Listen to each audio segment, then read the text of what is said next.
নমস্কার, কেমন আছেন আপনারা সবাই? আশা করছি আপনারা খুব ভালো আছেন, আমিও ভীষণই ভালো আছি। তো আজকে বানাবো চিলি পনির ফ্রাইড রাইস, তার সাথে হাতও কেটে ফেলেছি।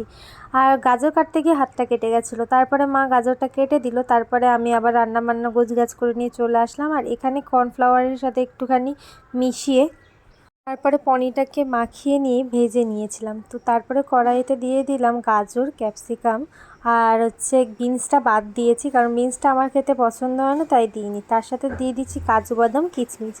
তো তারপরে একটু ভাজাভাজি করে নামিয়ে নিলাম। তো তারপরে চিলি পনির জন্য ক্যাপসিকামটা ভাজতে দিয়ে দেবো।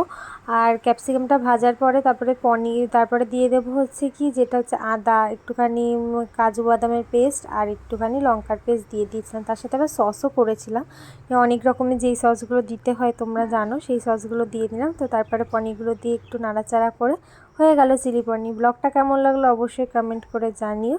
তো আজকের মতো টাটা। আর ব্লগগুলো ভালো লাগলে অবশ্যই একটু কমেন্ট করে যেও। তো টাটা।